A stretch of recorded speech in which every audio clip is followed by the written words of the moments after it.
Assalamualaikum warahmatullahi wabarakatuh. Bertemu lagi dengan pelajaran biologi di kelas 12 IPA. Bagaimana kabar kalian? Semoga selalu dalam keadaan baik dan sehat. Nah, sebelum memulai pembelajaran, seperti biasa, sebaiknya kalian berdoa menurut agama dan kepercayaan masing-masing. Semoga kita selalu dalam lindungan Allah Subhanahu wa Ta'ala dan selalu diberikan kemudahan dalam menjalani aktivitas sehari-hari, terutama kalian diberi kemudahan dalam memahami setiap materi yang diberikan oleh para guru. Nah, baiklah, kita akan melanjutkan materi hereditas atau pewarisan sifat. Kali ini Ibu akan menjelaskan mengenai gen letal atau gen yang mengalami kematian dan penyakit menurun pada manusia. Nah, gen letal adalah gen yang dapat menimbulkan kematian dalam keadaan homozigot dominan atau resesif, ya. Nah, dalam keadaan heterozigot berarti dia akan aman-aman saja. Nah, kita lihat yang mengalami kematian dalam keadaan resesif atau disebut dengan letal resesif. Ya, contohnya daun berwarna putih pada tanaman jagung. Nah, sebenarnya ini tidak hanya pada tanaman jagung. Semua daun yang berwarna putih pasti tanaman itu akan mati. Kenapa? Karena dia tidak bisa berfotosintesis. Kemudian anemia sel sabit. Nah, itu biasanya terjadi pada manusia. Ya, jadi hemoglobinnya yang seharusnya bentuknya bulat, dia berbentuk seperti bulan sabit. Kemudian sapi Dexter itu sapi yang kakinya pendek. Kemudian yang letal dominan artinya dia akan mengalami kematian dalam keadaan homozigot dominan.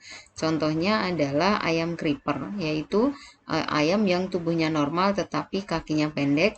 Kemudian tikus kuning, jadi dalam keadaan homozigot dominan K besar itu akan mati, ya. Jadi yang akan hidup adalah tikus kuning yang heterozigot, ya, K besar K kecil, dan tikus yang berwarna tidak kuning, ya, biasanya agak berwarna putih atau abu-abu.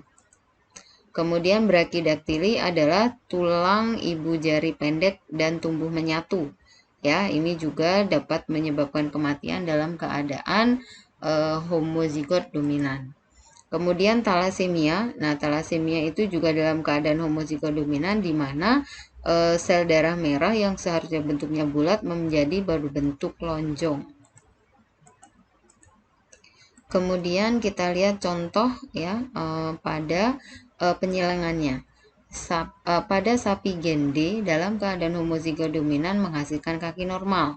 Dalam keadaan heterozigot menyebabkan kaki pendek atau Dexter. Alelnya yang homozigot resesif akan menyebabkan letal atau kematian. Perhatikan di sini, ya. Kemudian sifat bertanduk dikendalikan oleh gen P besar, sedangkan P kecil tidak bertanduk. Nah, perhatikan itu, jika dua ekor sapi Dexter bertanduk heterozigot disilangkan dengan sesamanya, maka keturunannya perbandingan sapi normal tak bertanduk, sapi normal bertanduk, sapi Dexter tak bertanduk, sapi Dexter bertanduk. Nah, ini perhatikan nih perbandingannya. Ini mengikuti penyilangan yang dihibrid, ya. Jadi kamu silangkan pakai dasar penyilangan dihibrid. Ingat bahwa sapi Dexter itu letalnya dominan atau resesif. Nah, kembali lagi ke materi yang sebelumnya. Kita ingat bahwa sapi Dexter itu dia letalnya adalah resesif, ya. Ingat, letalnya ada resesif. Jadi nanti kalau ada gen D kecil maka dia akan mati atau letal. Kita kembali lagi ke soalnya. Nah, ya. Nah, kita lihat kemudian hasil penyilangannya. Nah, ini, ya, heterozigot dikawin dengan heterozigot, kemudian kalian bikin gametnya, ya. Kemudian kalian buat tabelnya, ya, biar kalian mengerti. Kemudian jawabannya adalah yang B. Ya, jadi setelah ini disilangkan, kemudian kalian bikin tabel, akan ketemu perbandingan 1:3:2:6. Kemudian penyakit menurun pada manusia. Nah, penyakit menurun pada manusia itu ada yang dia autosom resesif. Ingat bahwa menggambarkan kromosom manusia itu adalah 44A plus XX untuk wanita, 44A plus XY untuk laki-laki.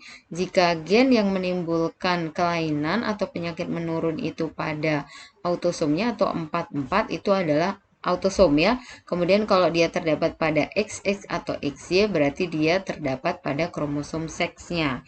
Jadi yang dibahas di sini resesif autosom berarti dia pada yang kromosom 44. Yang pertama adalah albino ya. Jadi tidak mempunyai pigmen kulit, mungkin kalian pernah lihat ya.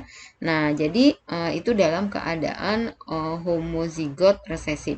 Kemudian siklemia ya, sel darah merah berbentuk bulan sabit sehingga menimbulkan kurang darah secara terus-menerus. Kemudian selanjutnya fibrosis sistis, tidak mempunyai jenis protein untuk transport ion klorida sehingga banyak lendir pada saluran pernapasan dan kelenjar keringat. Kemudian fenilketouria, nah kelebihan asam amino fenilalanin sehingga merusak saraf yang mengakibatkan keterbelakangan mental.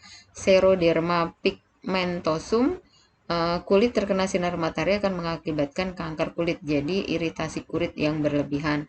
Kemudian galaktosemia, bayi yang tidak dapat mencerna laktosa dari ASI. Kemudian yang dia kelainan menurun pada autosom dominan, yaitu talasemia, sel darah merah berbentuk lonjong. Kemudian brachidaktili, jari tangan atau kaki pendek dan menyatu. Polidaktili, jumlah jari tangan lebih dari 5. Huntington, menggelengkan kepala ke satu arah atau sindrom gedek ya. Progeria itu penuaan usia dini, jadi mungkin dia baru berumur 10 atau 15 tahun tapi sudah tampak tua. Kemudian acu, sindrom acu itu adalah sindrom yang bersin secara terus-menerus atau bersin kronis. Kemudian penyakit menurun yang diakibatkan oleh gen terpaut pada kromosom X ya dalam keadaan resesif. Contohnya adalah hemofili dan buta warna, itu kita sudah bahas di pertemuan sebelumnya. Kemudian ichthyosis, kekurangan enzim sulfatase steroid sehingga mengakibatkan kulit kering bersisik seperti ikan. Distrofi otot, kekurangan protein distrofin sehingga menyebabkan degenerasi otot dan keterbelakangan mental. Sindrom Fragile X yaitu keterbelakangan mental. Kemudian penyakit menurun diakibatkan gen terpaut kromosom Y, yaitu hipertrikosis, tumbuh rambut pada sekitar telinga. Hystric gravier, tumbuh rambut tajam seperti duri landak. Kemudian webtoes, yaitu jari berselaput seperti bebek. Nah, ini adalah kelainan yang menurun pada manusia. Sekarang kita lihat contohnya yang penyilangan yang albino. Nah, ini karena ada latihan soalnya ya, kalian perhatikan.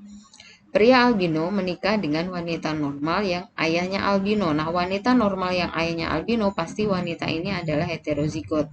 Nah, kemungkinan anak mereka yang normal homozigot adalah, ingat normal homozigot berarti kalau kita lambangkan albino adalah A, yang menderita albino A kecil, yang normal homozigot adalah A besar, yang normal heterozigot atau carrier adalah A besar A kecil. Kita lihat ya. Ingat, ayah normal dikawin dengan carrier. Nah, akan dihasilkan perbandingannya 1 untuk A besar, 1 untuk A besar A kecil. Berarti yang normal homozigot A besar setengah kali 100% yaitu 50%. Oke, materi kita untuk heredita sudah selesai. Ya, pelajari kembali dari awal sampai akhir ya, dari penyilangan monohibrid sampai dengan penyilangan penyakit menurun pada manusia. Ya, kalau masih ada yang bingung, silahkan kalian bertanya, boleh chat WA yang ada di grup, chat WA Japri, ataupun chat yang ada di e-learning, ataupun kalian boleh video call. Nah, Ibu selalu ingatkan, lindungi diri dan orang di sekitarmu dengan mentaati protokol kesehatan 5M. Terima kasih. Wassalamualaikum warahmatullahi wabarakatuh.